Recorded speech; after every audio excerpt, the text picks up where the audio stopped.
ibadah badaniyah. Fisik kita ibadah. Salat itu apa itu? Fisik kita. Zikir itu apa? Fisik kita. Baca Al-Quran itu apa? Fisik. Nah, fisik kita bisa kita kelola, bisa kita arahkan untuk ibadah. Yang kedua adalah ibadah yang sumbernya harta.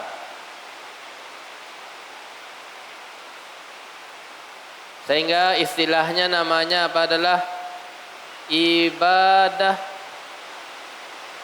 maliyah.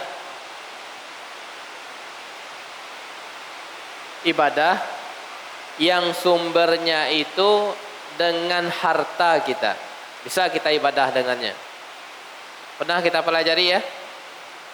Macam-macam kan? Ada namanya zakat, ada namanya sedekah dan yang lain. Itu ibadah para hadirin. Ibadah yang sumbernya harta kita. Kemudian yang ketiga itu adalah gabungan antara fisik dan harta. Untuk menggapai ibadah tadi butuh kepada kemampuan fisik dan juga butuh kepada harta. Contoh ibadahnya haji, umrah, jihad.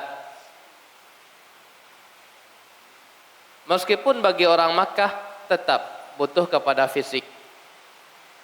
Meskipun untuk orang yang dekat di situ yang namanya umrah butuh kepada fisik dan butuh kepada harta.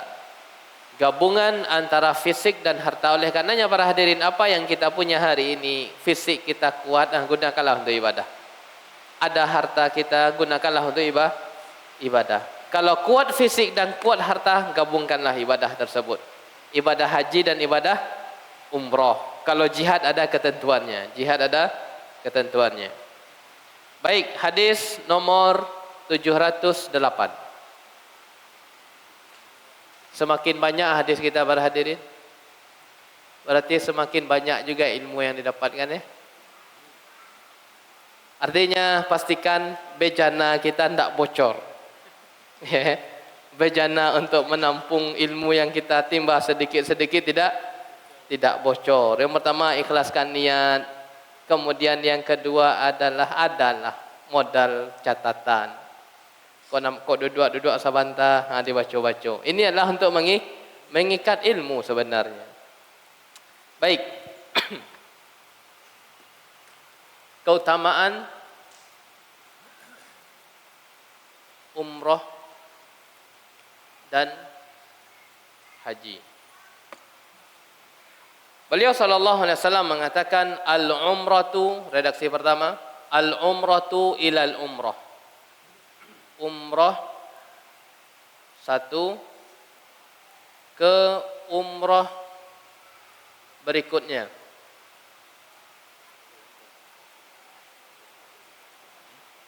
Umrah satu ke umrah berikutnya. Apa kata Nabi sallallahu alaihi wasallam? Kafaratun, sebagai penggugur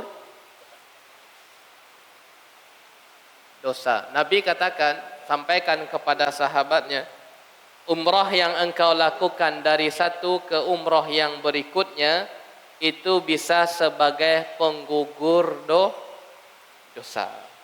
Nah para hadirin, ketika kita mendengar sabda Nabi, terbetina keinginan untuk umrah. Nanti kita lihat. Kemudian beliau katakan, atau kita sebutkan dulu ya, umrah satu ke umrah berikutnya. Berarti umrah pertama ke umrah yang kedua, atau umrah yang ketiga, atau umrah yang keempat. Dengan demikian para hadirin, para ulama mengatakan dari sabda beliau umrah satu ke umrah berikutnya, maka disunnahkan adanya sunnah untuk mengulang umrah.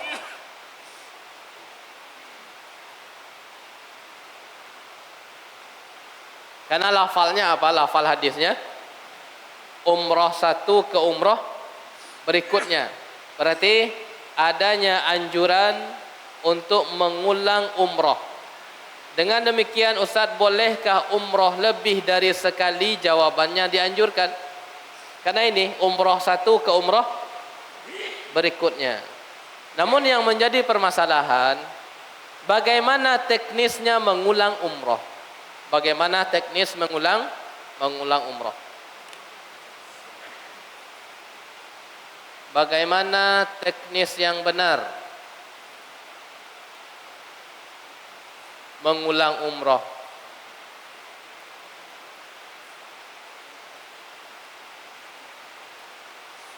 Bagaimana ini fikihnya dulu ya. Bagaimana teknis yang benar dalam mengulang umrah? Disebutkan oleh para ulama bahwasanya teknis yang benar dalam mengulang umrah itu adalah satu kali safar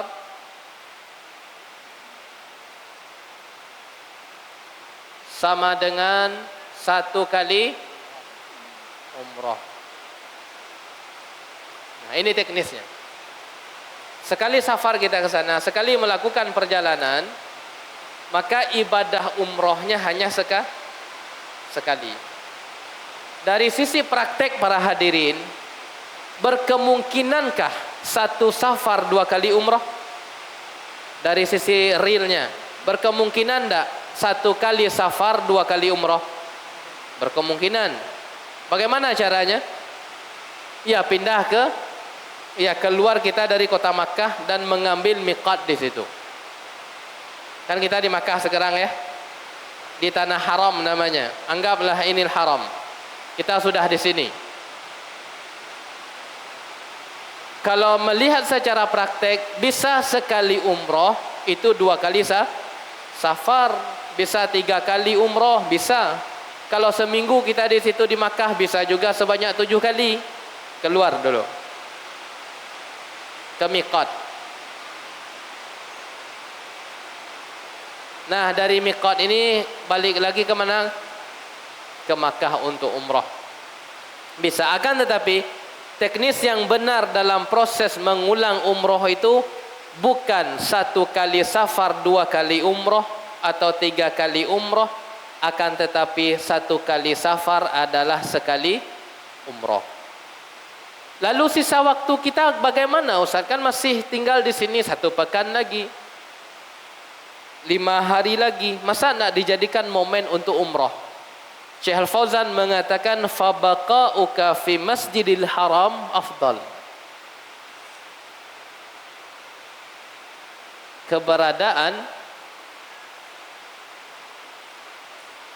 engkau di Masjidil Haram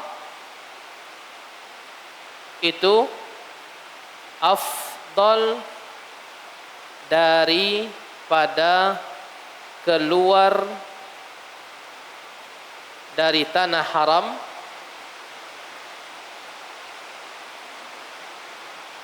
untuk umrah kedua. Nah ini dia. Ini perkataan beliau. Lalu bagaimana waktu yang kita isi? Keberadaan kita di Masjidil Haram itu jauh lebih afdal daripada kita keluar dari tanah haram. Membutuhkan waktu nak kira-kira? Membutuhkan waktu. Nah, perbandingan waktu tersebut mending kita gunakan di mana? Di Masjidil Haram. Kenapa beliau berani mengatakan demikian? Kenapa beliau berani mengeluarkan statement keberadaan engkau di Masjidil Haram lebih afdal daripada engkau mengulang umrah untuk yang kedua kali? Kenapa beliau berani menyimpulkan? Karena melihat praktek para salaf. Melihat praktek para salaf. Bagaimana praktek para salaf? Ibnul Qayyim rahimahullah dalam kitab Zadul Ma'ad mengatakan tidak ada satu pun dari kalangan sahabat Nabi, tidak ada satu pun dari kalangan sahabat Nabi sallallahu alaihi wasallam yang mengulang umrah dalam satu kali safar, kecuali Aisyah Ummul Mukminin radhiyallahu anha. Tak ada yang lain. Lihatlah sejarah praktek dari para salaf, tidak akan ditemukan ada sahabat Nabi atau ada sahabiat Nabi yang mengulang umrah dalam satu kali perjalanan kecuali satu sahabiat cuma. Siapa itu? Aisyah Ummul Mukminin. Kenapa demikian? Nabi SAW kasih keringanan. Kasih keringanan. Beliau radhiyallahu ta'ala anha itu sangat sedih sekali. Haji beliau itu haji qiran. Haji beliau apa? Haji qiran. Qiran itu adalah gabungan antara umrah dan haji sekaligus. Dan kala itu beliau radhiyallahu anha itu haid. Beliau haid. Tak bisa. Beliau berpandangan bahwasanya kalau sudah haid, para ulama menjelaskan itu adalah tidak bisa lagi umrah, sehingga beliau mengatakan, wahai Rasulullah, sahabat-sahabat saya itu pulang dengan membawa dua ibadah, ibadah haji dan ibadah umrah. Sahabat-sahabat beliau yang perempuan.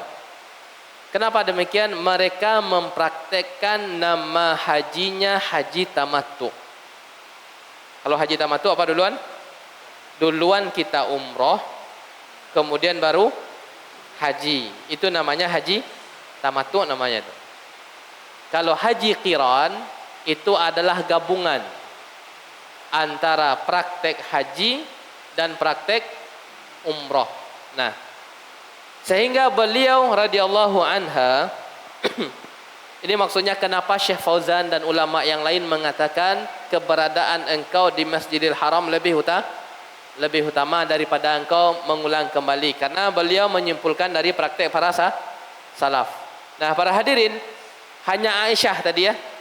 Aisyah mengatakan kepada Nabi SAW, kawan-kawan saya itu membawa dua, haji dan sekaligus umrah. Sedangkan saya pulang hanya membawa satu ubudiyah. Hanya ibadah haji, tidak membawa ibadah umrah. Dengan demikian, Aisyah alahat terus meminta solusi kepada Nabi SAW. Sehingga menyuruh siapa? Adik beliau yang bernama Abdurrahman bin Abi Bakar untuk menemani Aisyah pergi ke mana? Keluar ke Tan'im. Jadi riwayat praktek salaf hanya Aisyah Ummul Mukminin. Bisa dipahami ya? Dengan demikian Syekh bin Baz rahimahullah mengatakan diperbolehkan juga untuk mengulang, untuk menambah umrah dalam sekali safar bagi orang-orang yang keadaannya seperti keadaan Aisyah Ummul Mukminin. Boleh. Karena seperti apa? Kisahnya beliau katakan, diperbolehkan untuk mengulang umrah bagi orang-orang yang keadaannya seperti Aisyah Ummul Mukminin. Baik para hadirin yang dirahmati Allah Subhanahu wa taala. Jadi apa maksud hadis umrah satu ke umrah berikutnya? Bagaimana teknis yang benar mengulang umrah? Satu kali safar sama dengan satu kali umrah. Nah, untuk umrah yang kedua berarti apa berarti? Safar yang kedua. Baik. Ini keutamaannya sebagai penggugur dosa. Kemudian beliau katakan lagi lanjutan hadisnya, wa hajjul mabrur.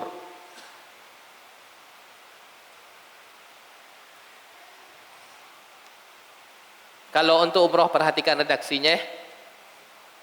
Lafal beliau tentang umroh, al-umratu ilal umroh. Umroh satu ke umroh berikutnya. Kalau untuk haji beliau tidak mengatakan haji satu ke haji berikutnya, tidak. Tapi yang beliau sampaikan adalah wahajjul mabrur. Yang kedua, haji yang mabrur. Laisa lahu jazaa'un illal jannah. Tidak ada balasannya kecuali surga. Umroh adalah penggugur dosa. Haji yang mabrur adalah balasannya surga. Kalau dimasukkan ke dalam surga para hadirin berarti membawa dosa enggak kira-kira? Tidak membawa dosa. Sehingga Nabi SAW mengatakan barang siapa yang berhaji yang tidak melakukan lam yarfas, kata-kata yang buruk, raja'at, dia nanti kita lihat raja'at, dia pulang kawaladathu ummuhu, seperti bayi yang barulah lahir. Nah, para hadirin kita lihat. Mabrur itu apa mabrur? Haji yang mabrur. Al-Imam Nawawi rahimahullah mengatakan mabrur tersebut adalah lam yukhalidhu ismun, haji yang tidak tercampur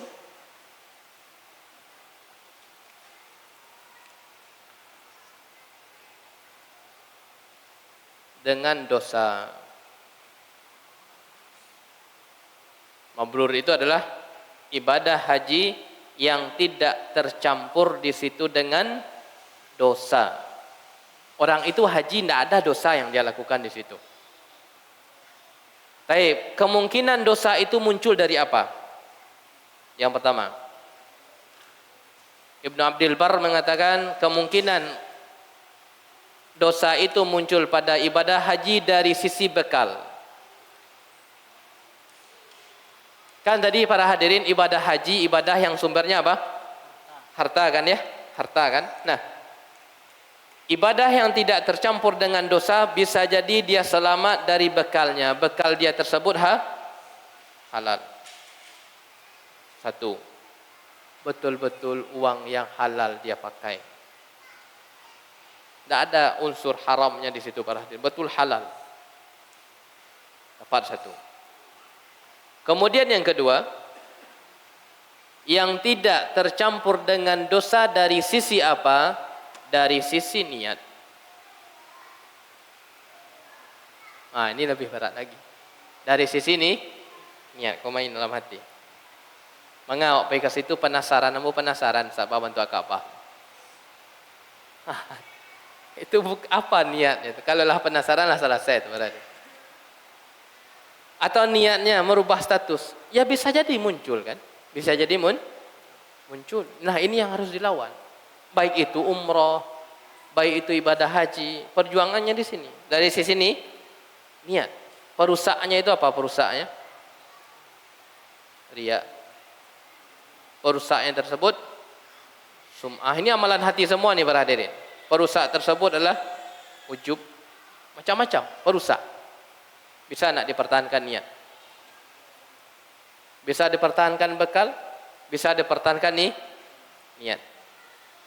Kemudian yang ketiga, tidak tercampur dosa dari sisi apa? Dari sisi praktek pelaksanaan.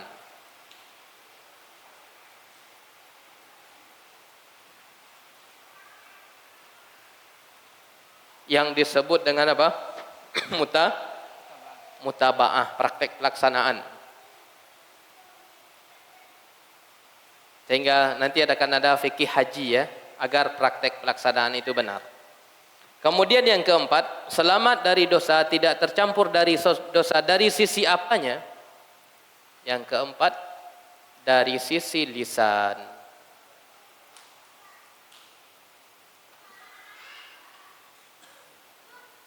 Dari sisi lisan. Sehingga Nabi katakan sallallahu alaihi wasallam tentang konsep lisan itu ya. Man hajja, barang siapa yang haji, walam yarfuth, dan dia tidak melakukan perkataan-perkataan kotor. Walam yafsuk, tidak melakukan perbuatan-perbuatan dosa.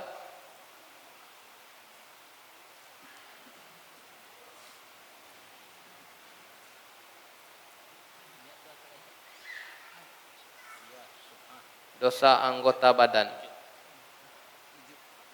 Baik, ada 5. Yang pertama, tidak tercampur dengan dosa dari sisi bekal. Yang kedua, tidak tercampur dengan dosa dari sisi niat. Yang ketiga, tidak tercampur dosa dari sisi praktek pelaksanaan.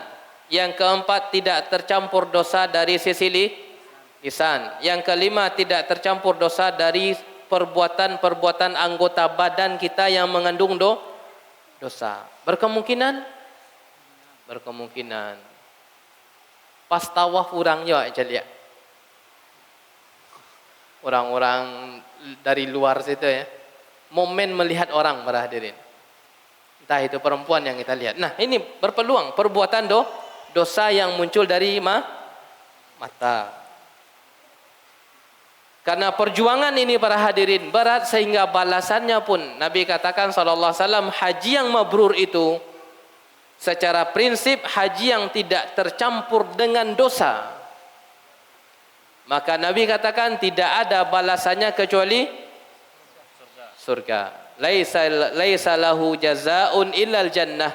Tidak ada balasannya kecuali surga. Untuk umrah sebagai penggugur dosa, untuk haji balasannya adalah surga. Ini kan informasi dari Nabi SAW. Informasi dari Nabi. Bagaimana sikap kita para hadirin? Nabi mengatakan itu bisa menggugurkan dosa kalian itu, umroh tadi. Haji itu balasannya adalah surga. Bagaimana kita merespon? Ustaz, jauh mana rasanya Ustaz? Haji itu butuh finansial, kita katakan butuh finansial. Memang Al-Quran pun mengatakan walillahi 'alan nasi hajjul baiti man istata'a ilaihi sabila, memang ada. Dan umrah pun juga demikian, butuh kepada finansial. Tapi bagaimana respon kita? Apakah ada keinginan ketika mendengar? Buktikan. Ketika terhadap konsep dunia kita tidak mampu para hadirin, bisa jadi kita bercita-cita. Timbang-timbanglah, bisa jadi terhadap urusan dunia secara finansial kita tidak memiliki kemampuan nih. Akan tetapi muncul di situ cita-cita.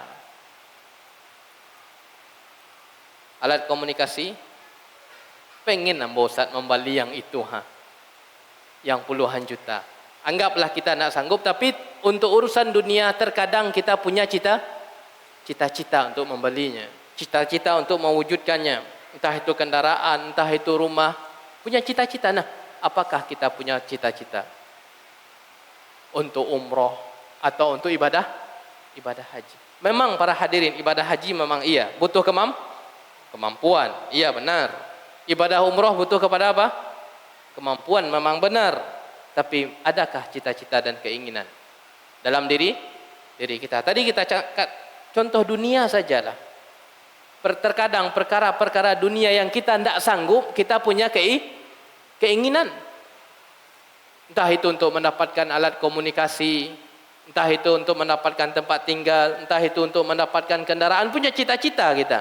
Itu urusan dunia dan kita tidak sanggup, tapi punya keinginan. Punya keinginan tidak kita untuk mengulang umroh? Atau punya keinginan tidak pertama kali dulu untuk umroh? Punya keinginan tidak kita untuk haji? Dan itu terwujud dari doa kita, terwujud dari keinginan kita, terwujud dari bagaimana kita memanage keuangan kita, terwujud para hadirin. Bukankah ada orang yang umroh 20 tahun yang lalu umpamanya Ustaz? Pernah kita mendengar ya? 20 tahun yang lalu, 30 tahun yang lalu. Orang haji tersebut bisa jadi 35 tahun yang lalu. Kenapa demikian? dia 35 tahun yang lalu tersebut memiliki komitmen. Ketika itu belum sanggup, akan tetapi ada keinginan, ada kemauan. Allah mudahkan jalannya, ya Allah mudahkan jalannya, sehingga 30 tahun kemudian dia dipanggil oleh Allah. Oleh karenanya para hadirin, jangan meskipun umroh tersebut terasa berat sekali di pundak ataupun haji, pertanyaan di hati kita dulu, adakah terbesit keinginan yang diwujudkan dengan rangkaian doa kita? Tadi kita gambarkan contoh nyata untuk mendapatkan dunia yang kita tidak sanggup. Terkadang kita punya cita-cita. Bila lambo mendapatkan HP yang 25 juta tu ha. Ya, kan ada keinginan muncul kadang kan Ada harga HP 25 juta. Ada. Pengen ambo dapat HP 25 juta. Kemampuan kita tidak ada, tapi apa? Ada keinginan untuk mendapatkan dunia. Kenapa? Tentang konsep pengguguran dosa para hadirin. Kenapa? Tentang konsep masuk surga. Keinginan kita tersebut tidak ada, dengan alasan tidak memiliki kemampuan. Tanamkan keinginan tersebut, iman terlebih dahulu. Subhanallah ya, besar sehingga para ulama mengatakan para hadirin, ibadah haji tersebut di antara ibadah yang paling besar balasannya.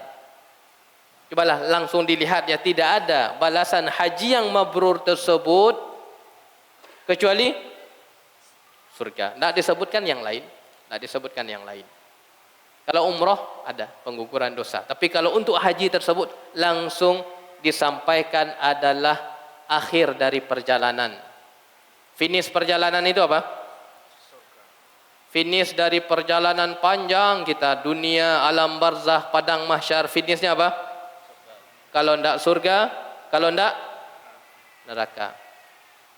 Untuk jaminan tersebut ada pada ibadah haji yang memiliki sifat haji yang mabrur, umroh dan ibadah haji. Baik para hadirin yang dirahmati Allah Subhanahu wa taala, ini tentang keutamaan haji dan umroh. Tadi sekali lagi kita sampaikan, memang haji dan umroh itu ubudiyah yang diambilkan dari harta, akan tetapi tanamkanlah komitmen. Masa kita mendengar sabda Nabi kita tidak terbetik, biasa saja. Maka wujudkan keimanan kita tentang sabda Nabi SAW. Seperti para hadirin pernah kita sampaikan tentang konsep sedekah ya. Wujudkan meskipun sedikit. Sedekah yang super rahasia tersebut bagaimana balasannya? Orang itu mendapatkan naungan besok di akhirat. Nah, bagaimana kita mewujudkan sabda tersebut dalam dunia nyata kita? Kemudian tentang konsep solat malam, Nabi mengatakan, maukah aku tunjukkan kepada kalian suatu amaliyah yang lebih besar daripada unta merah? Apa itu ya Rasulullah? Solat malam.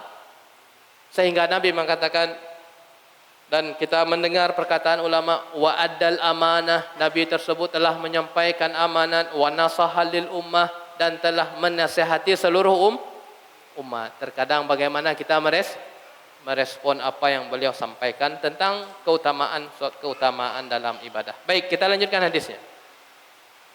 Ahsanallahu ilaikum. Wa an Aisyah radhiyallahu ta'ala anha qalat, qultu ya Rasulullah, 'ala an-nisa'i jihadun? Qala na'am, 'alayhinna jihadun la qitala fihi, al-hajj wal umrah. Rawahu Ahmad wa Ibn Majah wal lafzu lahu wa isnaduhu sahih wa asluhu fi sahih. Hadis ke-709 dari Aisyah radhiyallahu anha disebutkan bahwa dia pernah bertanya, wahai Rasulullah, apakah kaum wanita diwajibkan berjihad? Rasulullah sallallahu alaihi wasallam pun menjawab, ya, mereka diwajibkan berjihad tanpa perang di dalamnya, yaitu haji dan umrah.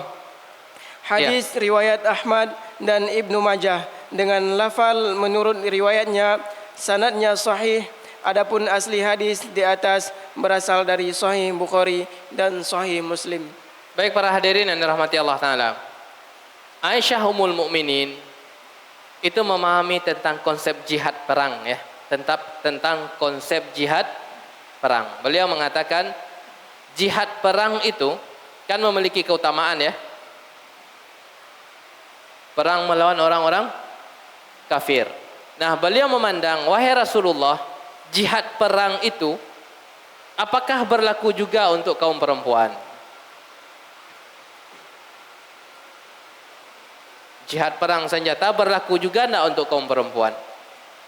Nabi SAW mengatakan, iya.